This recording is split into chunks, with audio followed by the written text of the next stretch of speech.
Welcome to this course on manufacturing of turbines. In this lesson 40 of the course, we will summarize all the topics which are covered in this course on manufacturing of turbines. So in this course we have dealt primarily with the connection between the service conditions of the various turbines as mentioned here. So we have looked at the mapping between service conditions, how the service conditions affect the material selection.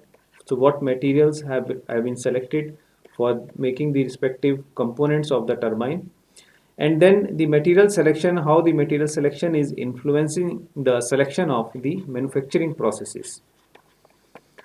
So in this regard, we have looked at all the processes starting from the primary manufacturing process to the tertiary manufacturing process to realize the particular turbine. So in this course, we have seen these details regarding the gas turbine, steam turbine, hydro turbine, and wind turbine. So we will now summarize all these aspects now.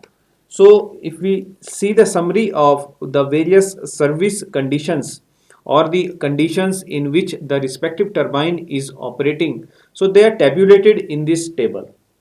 So based on this, the various parameters are mentioned on the left hand side, which include energy source, operating temperature range, density of the energy source, size of the turbine, and the important challenges in service. So we start with the gas turbine. So we have seen that the gas turbines, they basically utilize the combustion of natural gas, and because of the combustion of the natural gas, once the gas is passing over the turbine blades, it is rotating the turbine blades, which is in turn connected to a generator, because of which the electricity is produced. So as in the gas turbine, the combustion of the natural gas is taking place. So there are a lot of ambient hot gases as the energy source.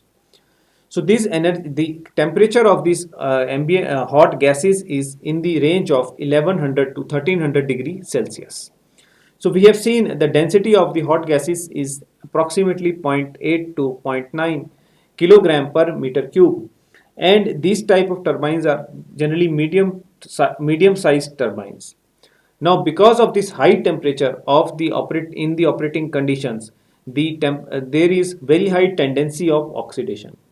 So because of this tendency of oxidation, we have seen the selection of material for the gas turbine, especially the blades, is the nickel based superalloys. We have seen that superalloys are basically the materials which can retain their strength, hardness, and other mechanical properties even at elevated temperatures. So the reason of this property is the presence of coherent precipitates in the nickel-based superalloys, which help to hold the microstructure of such alloys together, and they also avoid the grain boundary sliding under elevated conditions. So other than oxidation, there is the challenge of creep.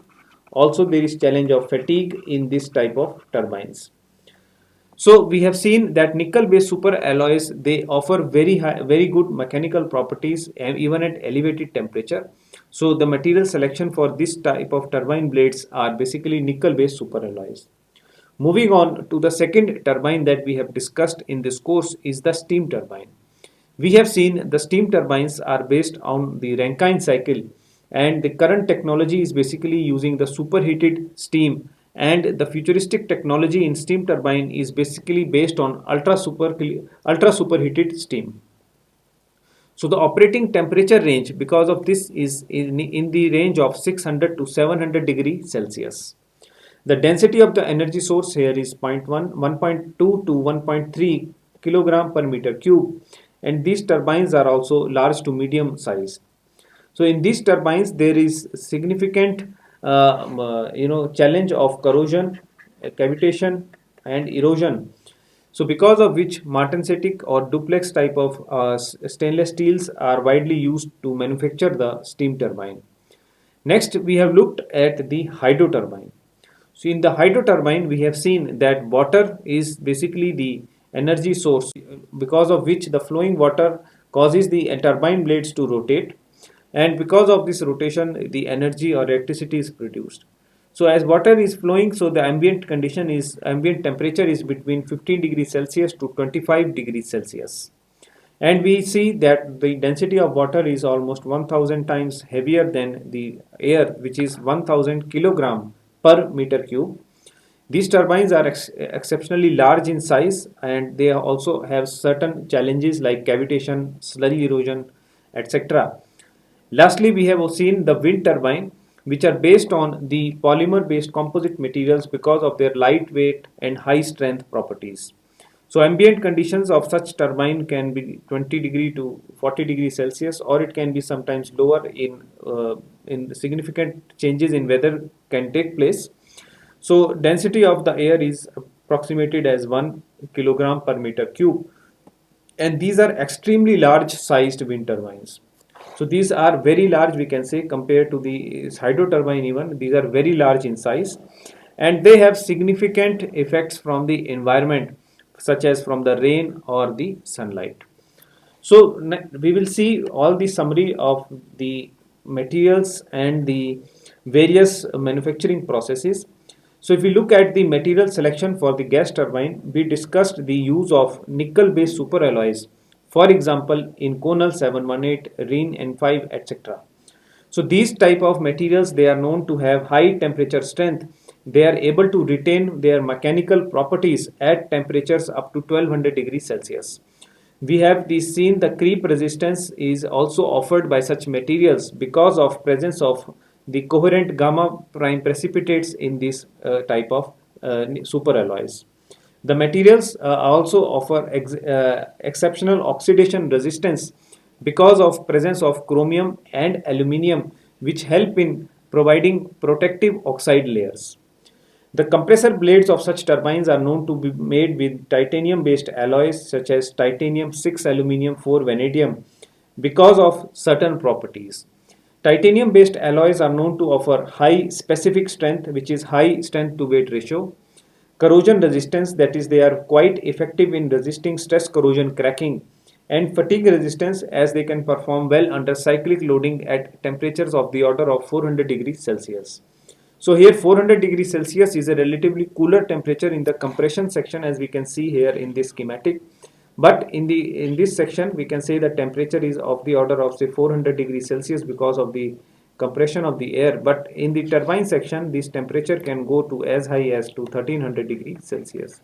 So here it is proposed that nickel based titanium based alloys are used, and here nickel based super alloys are used as the materials.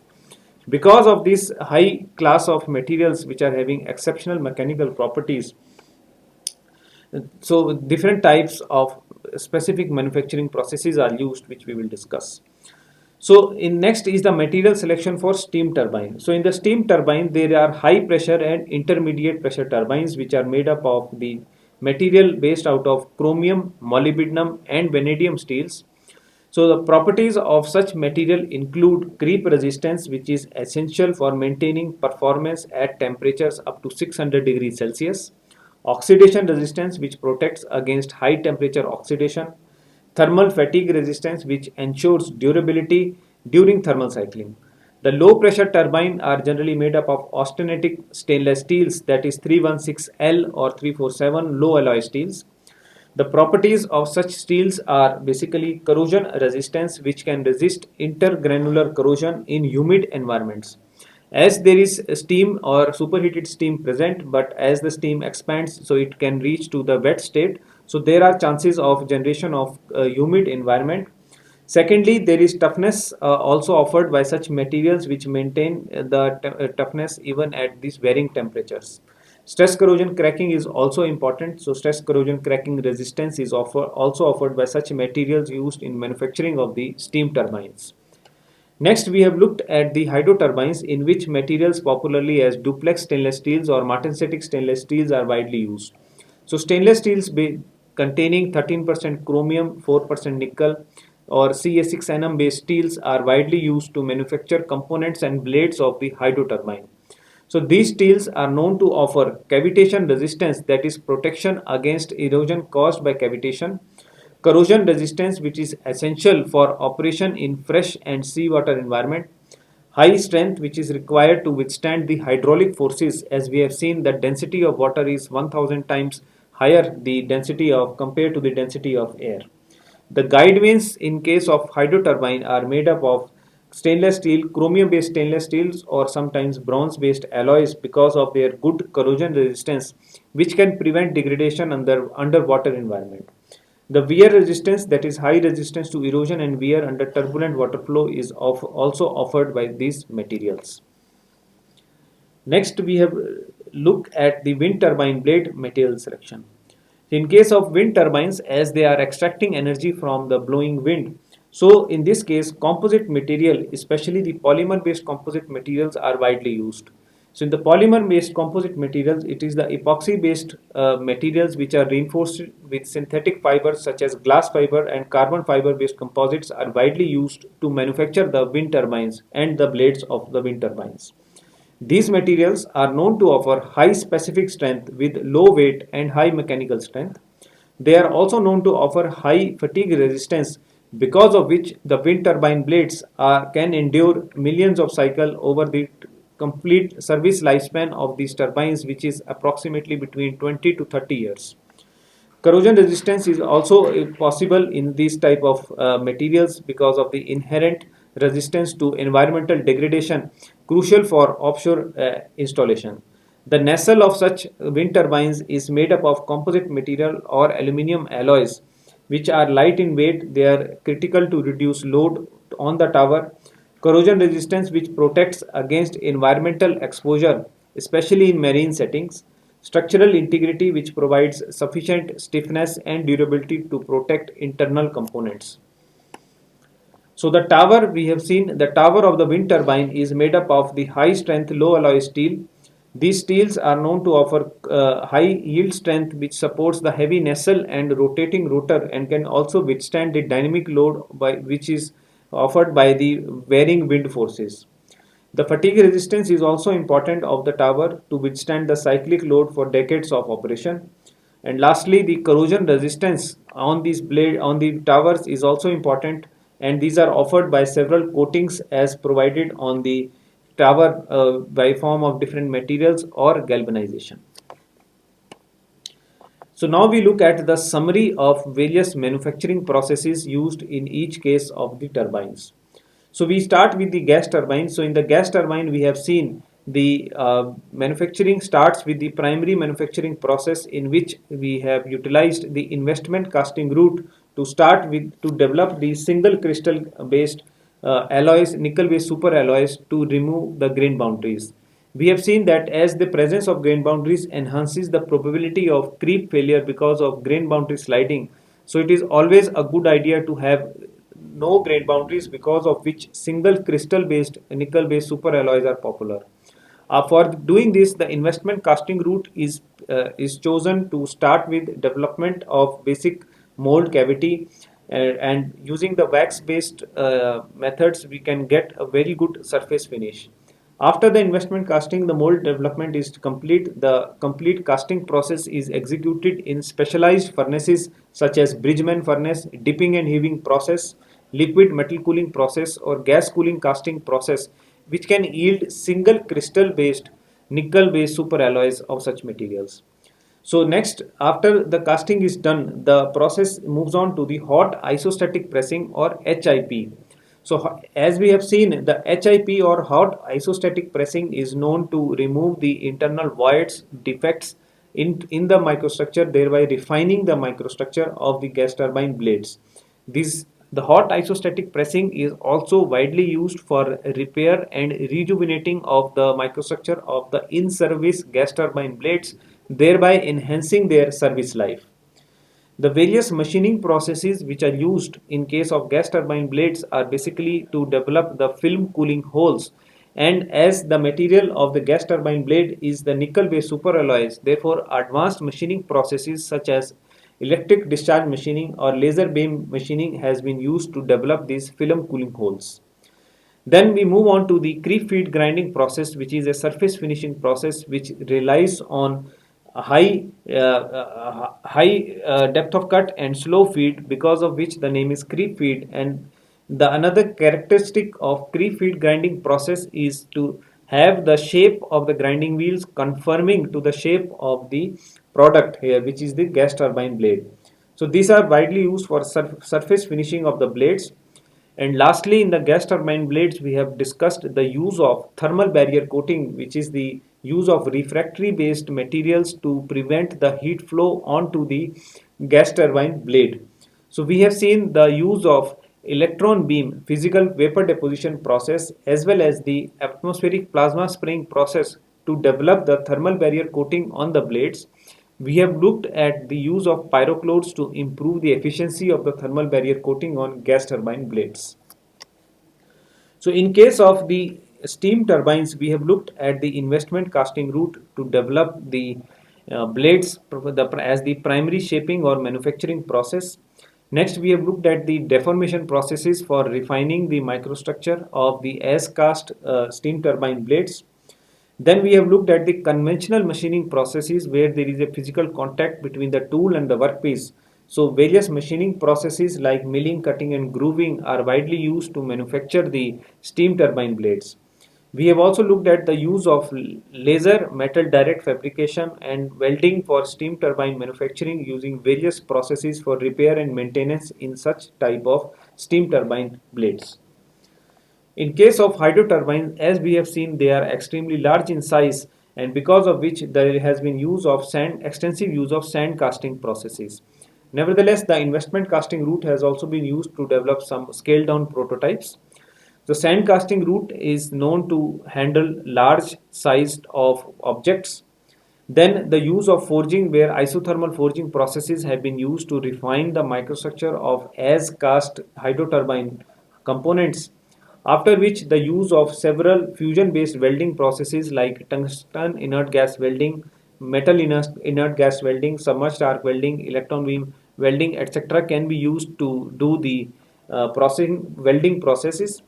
Then there is the use of CNC machining where the use of the CNC controlled machine tools have been done to remove excess material from the workpiece surface. And lastly, there has been use of extensive thermal spray based coatings to overcome the challenges of cavitation and erosion in case of the hydro turbine operation. So here we have seen use of thermal spray based coatings based out of plasma spraying, high velocity oxy fuel flame, high velocity air fuel flame, air fuel spraying based methods. So use of cermide based materials like tungsten carbide based and cobalt or chromium based materials in such coatings has been extensively discussed, and how these presence of these materials can mitigate the effects of you say the erosion, that is the sludge erosion caused by the increased sediment load, or the cavitation can be managed in hydro turbines is discussed. Next, we have looked at the manufacturing of the wind turbine blades, where we have seen the use of polymer based composite materials in which the epoxy or the thermosetting based matrix being reinforced with fibers such as glass fiber and carbon fiber has been done. So use of hand layup and spray layup processes, which are basically the category of open molding processes, has also been discussed. The use of vacuum bag molding and resin transfer molding was also discussed, where the use of these methods have been widely used in industry for large scale wind turbine blades. We have also looked at the vacuum infusion processing, which is basically also used to make the wind turbine blades. And lastly, we have looked at various type of coatings which are applied on the wind turbine blades, such as anti-corrosion coating, erosion resistant coating, anti-icing and de-icing coating, ultraviolet resistant coating, fouling resistant coating, thermal barrier coating, and advanced nano coatings. So by use of such coatings on the wind turbine blade, we can not only enhance this efficiency but also enhance the service life of the wind turbine blades, which is operating in the varying conditions of weather, ultraviolet radiation, offshore locations, marine environment, salty environment, rain, etc. We have looked at several degradation mechanisms or the failure mechanisms in the wind turbine blade which are occurring, and they can be mitigated by presence of such coatings on the wind turbine blade. We have also looked at various methods which can be used to coat the wind turbine blades, such as the spray up or maybe the brush and roller application, sol gel, etc. So with this, we summarize the whole of this course in which we have connected the service conditions of these specific four products, how the service condition influences the material selection. We have deliberated on in detail why the particular material is suitable for that particular service condition or in which the product will be operating, and subsequently by connecting the material selection to the manufacturing process, we have seen in series the philosophy on which the particular manufacturing process can be chosen. So I hope this course has provided you the insight and philosophy of connecting the knowledge of material properties to the selection of the manufacturing processes, and by looking at these four products, similar philosophy can be applied to several other products in our daily life. Thank you.